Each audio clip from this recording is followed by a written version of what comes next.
As we heard today, the impacts of climate change are no longer a distant possibility. Ecosystems and human communities around the world are already being affected in real ways. In 2015, global warming reached 1 degree Celsius above pre-industrial temperatures for the first time. 2016 and 2017 were even warmer. In fact, they were the two hottest years on record. Scientists estimate that the last time the Earth was this warm was about 125,000 years ago. When we talk about global warming, we talk about 1 or 2 degrees Celsius. It doesn't sound like a lot, but don't forget that the ice age, the last ice age, required cooling of only 4 degrees centigrade. That was that ice age that had ice, 3,000 meters above our heads.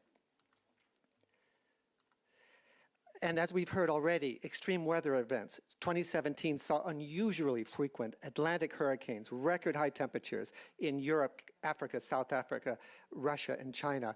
In California, where I grew up, the whole state burned down a few months ago.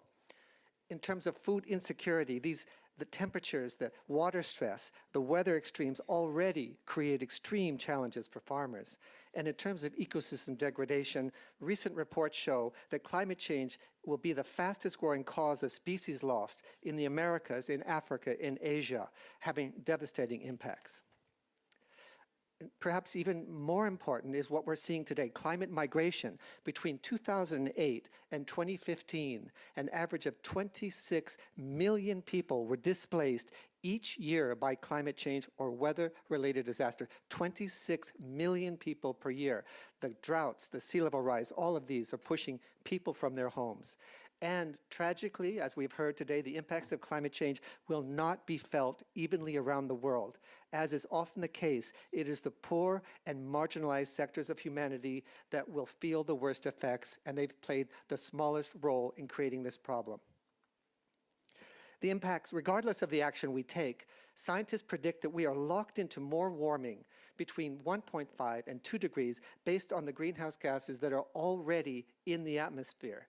This means we can expect to see longer heat waves, increased water stress, greater flooding, reduced crop yields, sea level rise, and extensive, almost total coral bleaching.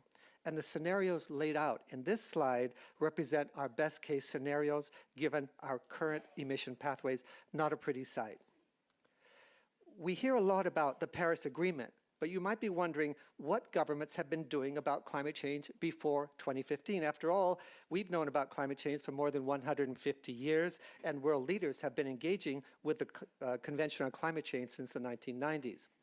Before the Paris Agreement, many countries had already committed during the Cancun Climate Conference in 2010 to taking actions to reduce their emissions by 2020. With 2020 just around the corner, we can say that collectively, the G20 countries, and we're talking about just a subset, the G20 are those 20 leading industrialized and emerging economy, which account for 85% of the world GDP and 2/3 of its population. So just taking that sample, we see that their pledges will mostly be on track. In the middle range of the pledges will be made by 2020. This is encouraging. We have seen a slowdown in the growth of global emissions. It's good news that collective action is producing results, but there's a long way to go if we're to avoid the most dangerous impacts of climate change. In 2015, 195 countries signed the Paris Agreement, committing to limit global temperature rise to below 2 degrees centigrade and to try to keep it under 1.5 degrees. This was the world's first comprehensive climate agreement in the sense that it committed all countries, developed and developing, to take action. And at the center of the agreement is something I really want to focus on, and that is called the Nationally Determined Contributions, or NDCs, in which each country sets out the actions they will take to reduce their emissions and adapt to the impacts of climate change. There's no standard template for these pledges. They vary in type, in base years, in sectors, and other factors, and what they all have in common is they need to be more ambitious. This is important because in their current forms, the NDCs do not yet take us where we need to go in terms of emission reductions. This graph shows us what the impact of the nationally determined contributions might be. You can see the business as usual, which is that top graph, which result in warming of over 4 degrees by the year 2100. Our current policies bring us down into the 3-degree range, as we heard earlier today. But that's an extremely dangerous path to be on. The policies and actions that are pledged in the NDCs that currently exist, if implemented effectively, will bring us further towards the Paris Agreement goals, but they won't bring us all the way there. Each year, the United Nations Environment Program publishes the Emissions Gap Report, where we look exactly at where we stand in relation to our climate goals and what it will take to close the gap. By emissions gap, we mean the difference between the emissions we are on track to produce based on current pledges and commitments and the lower number we need to hit if we are to keep global warming below 2 degrees. Main findings. The 2017 Emissions Gap Report looked at how much the NDCs would contribute to achieving the Paris goals by the year 2030 and what it would take to bridge the emissions gap. Here are the results. The current emissions gap in 2030 to stay below 2 degrees of warming is approximately 11 to 13 gigatons of carbon, which is about a quarter of the global emissions. So it's not something just a few countries can deal with.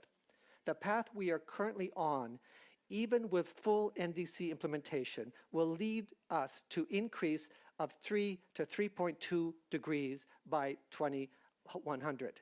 This is a world we really cannot afford to leave our children and grandchildren. Closing this gap will require a collective raising of ambitions in the NDCs if we are to have a realistic chance of reaching the agreed global goals. Is there any hope? So the truth is there is hope. We can bridge that gap. If we act now and at scale, taking into account only the proven technologies and moderate cost levels, the Emissions Gap Report found that the existing emission reduction potential is about twice the size of the emissions gap in 2030. I'll say that again. The existing emission reduction potential, doable, cost-effective, is around twice the size of the gap. In many cases, the actions we need to take will have economic benefits and lower costs than the actions, the impacts of climate change and adaptation. In other words, these are win-win actions.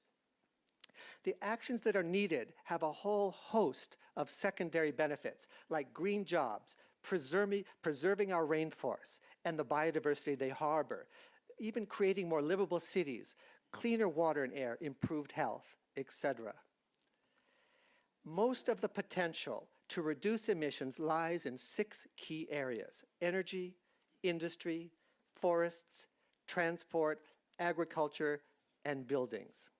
In all these areas, solutions exist and are being implemented successfully in select countries, but they need to be scaled up and widely applied. Recent studies even show that ending deforestation, restoring degraded land, and improving land management combined could provide 37% of the emissions reductions needed between now and 2030. 37% from forests and the land sector. This would prevent up to 11.3 gigatons of carbon dioxide from entering the atmosphere every year. That amount of emission reduction would be equivalent to if all nations stopped burning oil. So the forest sector is one of the most underappreciated and underfunded of all. Now, about this conference, we can't rely only on the action of governments. Coming from the UN, we know that. We listen to governments. They know that we are insufficient. A multi-stakeholder action by what we call non-state or non-governmental actors will be a crucial component of meeting climate goals. Recent years have seen non-state actors step up with increasing seriousness to do their parts, with over 12,000 climate commitments by companies, NGOs, banks, subnational governments, and prominently and importantly, indigenous peoples. The faith or religious sector has an important role to play in bringing its moral, political, economic, and social influence to bear to advance the climate effort. Faith leaders have influence and reach like no other sector, and we are increasingly seeing faith leaders bring this power to bear to inspire action on climate change. This conference is a perfect example. In Pope Francis's teachings through Laudato Si and his advocacy around the world, we have seen far-reaching impact faith leaders can have when they speak out, inspire action, and emphasize the moral and ethical dimensions of the climate challenge. At a time when our global politics are so fraught and divisive, this moral clarity in leadership is invaluable. How do we get there? We have to phase out of coal. Today, there are an estimated nearly 7,000 operating coal-fired power plants in the world, with more being built. Over their lifetime, these plants will eat up about 1/3 of the entire available carbon budget.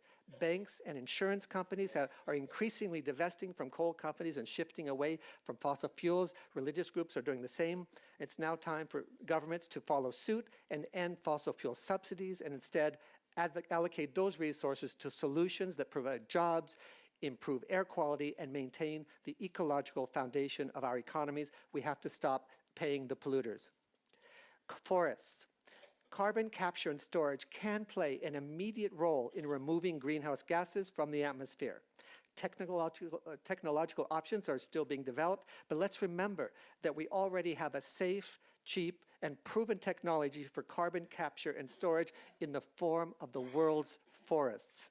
In fact, since 1750, forests have been responsible for removing from the atmosphere half of the world's greenhouse gas emissions, and they will continue to provide this service and do even more if we can keep them standing and restore them. To conclude, to realize these solutions and bridge the emissions gap, the ambition level of countries' NDCs will have to be raised, and the signal sent that business as usual is not acceptable. The next set of NDCs, due in 2020, will have to deliver this ambition. Between now and then, the United Nations is focused on this goal of increasing ambition, and we hope the world's faith communities and other non-state actors will join in that goal. Thank you very much.